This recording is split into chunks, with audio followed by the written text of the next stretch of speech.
You know, some meals just stick with you. Simple, hearty, and the kind of supper you find yourself coming back to again and again. And that's exactly what this one is. It's easy, packed with flavor, and once you try it, you'll simply keep coming back. So let's get started. Okie dokie, the first thing we're going to do is get the old cast iron pan heated up over medium-high heat, and in we go with a pound of ground beef. Grab up the old breaker upper, and we'll break this up. Listen to that sizzle. And we'll just stir and fry this until it's basically no longer pink and cooked through. And while that beef is frying up, I'm going to get my red bell pepper and slice a cheek or two off. And then we'll just cut this and then just dice it up. You could add a julienne, but I want to dice it. Okie dokie, we're all fried up here. So off we go to one side and in with a small chopped onion and 3 cloves of garlic. And at the same time, I'm going to throw in that red bell pepper. And we'll just stir and saute this until that, as I always say, that wonderful aroma of onion and garlic fill the air, and that bell pepper begins to soften a little bit. Now, of course, as always, guys, you don't have to use a red bell pepper. You could use a green or whatever you have on hand, or no bell pepper at all. That's the beauty of this dish, like a lot of our dishes, is you just use what you have on hand. But in this case, I had a red bell pepper, so I'm going to use it. Okay, that bell peppers begin to soften a little bit, and that onion and garlic is smelling wonderful. So I'm going to mix everything together here. And seeing I got one side of the pan basically empty again, I'm going to throw in a good heaping tablespoon of tomato paste, and we'll just kind of stir this around until it begins to activate here a little bit. I always love tomato paste. It adds that depth and richness of flavor. Okay, we're looking good here, and we're going to mix everything together. Now, are we not coming together here, guys? And we have only just begun. It's about time to season, so a bit of salt, maybe, half a teaspoon, something like that, because we are going in with beef broth. It's a bit salty, and a good heaping teaspoon of the ground black pepper that I love so much.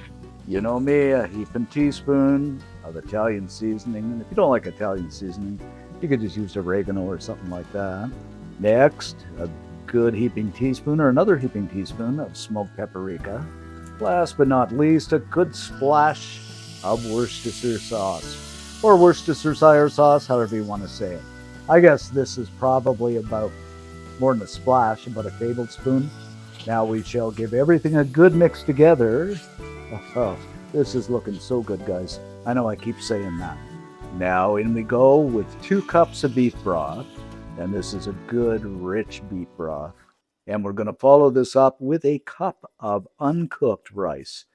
Now I'm using basmati here because that's all I have on hand. But, you could use long grain, jasmine, whatever you like. And I've washed this just to get that starch out of there so it becomes nice and fluffy once it's cooked. Now we'll just give this a stir around. And this is so easy, my friends.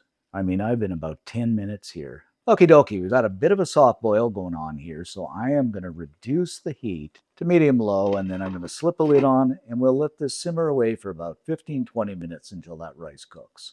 Now, a lot of people have been saying in a lot of my recipes that I use ground beef. I know that, Dave, ground beef is not that economical at all. Well, I'm still getting it on sale for $5 or $6 a pound, which to me is pretty reasonable. But if you don't want to use a protein such as ground beef, you could use sausage, you could use ground turkey, ground chicken.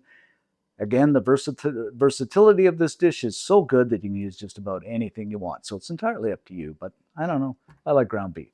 Well, we're simmering away here, guys. I'm going to grab up some cherry tomatoes, and I'm going to chop these in half. And a little side note, I said 2 cups of beef broth, and it's actually 3. But I'll put a little note back there in the bottom of the video. Alrighty, my friends, after about 16 minutes or so, we are looking pretty good. So I am going to add in those tomatoes, and we'll give them a quick stir around here.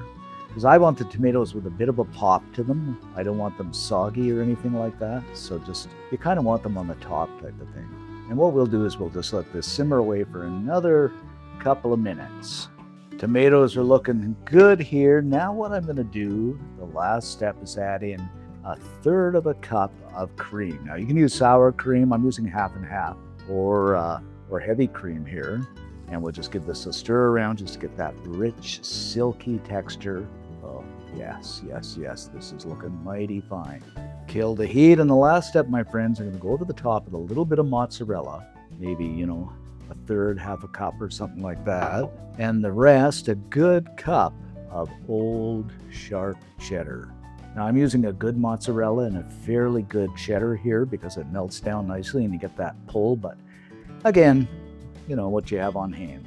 Slip the lid back on and we'll just let that cheese melt down naturally. You could also put it in the oven, but I think it's going to melt down just the way it is. Okie dokie, I think that cheese has melted down. Let's take a peek. Oh, just look at this, guys. Wow.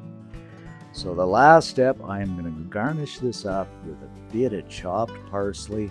It doesn't get much better. I mean, it's been so fast and I think so economical. I mean, we've been, half an hour, 35 minutes here. And just look at that. And there you have it. The meal you'll always keep coming back to. Simple, economical, and ever so good. But don't go away yet because we've got some tasting to do. Okay, let's dig in here and just see what we got. Make sure I get some tomatoes and some of that cheese. Oh, just look at this steam. Everything come up. Oh, so beautiful, guys. Everybody is going to love this. Even the neighbors will be knocking on the door wanting some. All right, time for the old taste test. There's so much going on here, guys. For a simple dish, there's the pop of the tomatoes, the cheese, the seasoning. It is just, for a simple, easy dish thrown together in 35 minutes, you are going to love this. Got to make it up. And if you do, leave us a comment. Love to read them. Most of all, like and subscribe helps the channel out. Thanks for watching, guys. Stay safe and see ya in the next video.